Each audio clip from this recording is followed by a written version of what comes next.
Hello everyone, সবাই কেমন আছো? তোমরা অনেক দিন ধরে আমাকে কমেন্টস করছিলে যে দিদি তুমি কিছু অন্য রকম ভিডিও পোস্ট করো, তুমি একই টাইপের ভিডিও রোজ রোজ পোস্ট করছো। তাই তোমাদের জন্য আজকে নিয়ে চলে এসেছি কিন্তু দুটো রেসিপি। আর দুটো রেসিপি হলেও আজকে মেন ইনগ্রিডিয়েন্টস কিন্তু একটাই, একটা জিনিস দিয়ে দুটো রেসিপি হবে।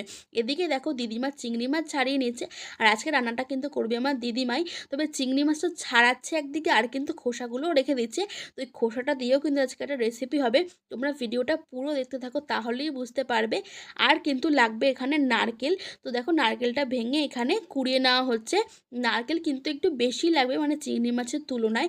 তো এই রেসিপিটার নাম হচ্ছে, আমরা বলে থাকি চিংড়ি মাছের পাতুরি, অনেকে বলে হয়তো চিংড়ি মাছ কলা পাতায়। তো দেখো এখানে চিংড়ি মাছ, নারকেল আর হচ্ছে কাঁচা লঙ্কা। মানে হচ্ছে কাঁচা লঙ্কাটা একটু অল্প, মানে দুটো তিনটে, মানে পরিমাণ অনুযায়ী। আর চিংড়ি মাছের তুলনায় নারকেল কিন্তু অনেকটা বেশি পরিমাণে লাগবে। তো এখানে দেখো চিংড়ি মাছ, নারকেল সব কিছু একসাথে ভালো করে আমার দিদিমা শিলনোড়ায় বেটে নিচ্ছে। শিলনোড়ায় বাটলে যে টেস্টটা হয়, মিক্সিতে বাটলে কিন্তু একদমই সেই টেস্টটা হয় না, তার জন্য। আর আমার দিদিমা কিন্তু দারুণ রান্না করে এই রেসিপিটা। আর তোমরা কারা কারা এই রেসিপি খেয়েছো, মানে চিংড়ি মাছের কলা পাতায় যে পাতুরি, কারা কারা খেয়েছো কমেন্টে কিন্তু অবশ্যই জানিও। ভীষণ টেস্টি একটা রেসিপি।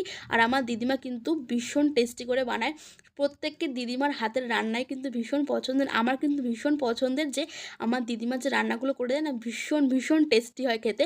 তো দেখো এখানে চিংড়ি মাছ, নারকেল একবার বেটে নেওয়ার পরে এটা হচ্ছে লাস্টবার ভালো করে পেস্ট করে নিয়েছে। যত ভালো পেস্ট হবে তত টেস্টি হবে কিন্তু খেতেই খাবারটা, মানে এই রেসিপিটা। তো দেখো ওই পেস্টটা যে বেটেছিল তার মধ্যে নুন, হলুদ, চিনি আর হচ্ছে সর্ষের তেল। চিনিটা কিন্তু একটু বেশি পরিমাণে দিতে হবে, কারণ এই রেসিপিটা কিন্তু একটু মিষ্টি মিষ্টি খেতে বেশি ভালো লাগে।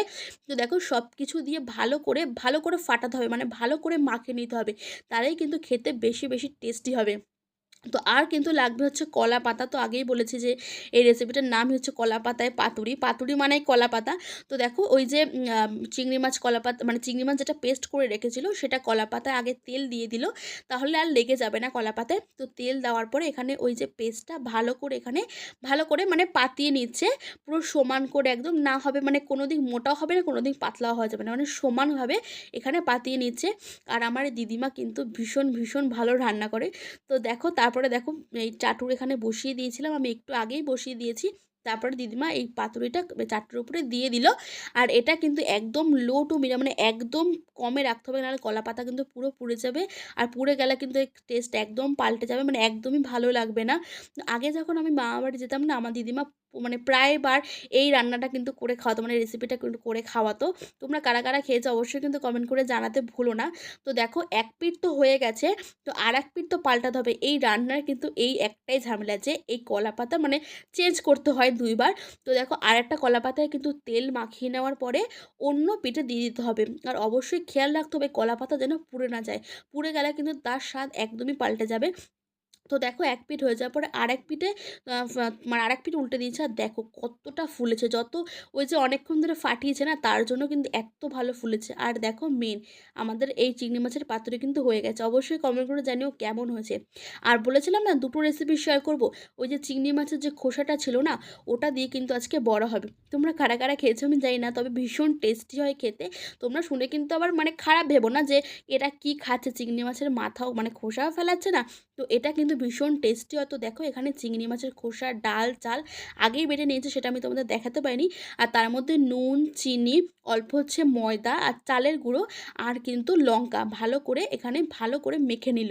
এই বড়াগুলো খেতে কিন্তু দারুণ টেস্টি হয়। তোমরা কারা কারা খেয়েছো অবশ্যই কমেন্ট করে জানো। যারা যারা খাওনি তারা একবার এভাবে ট্রাই করো, দারুণ টেস্টি হয়।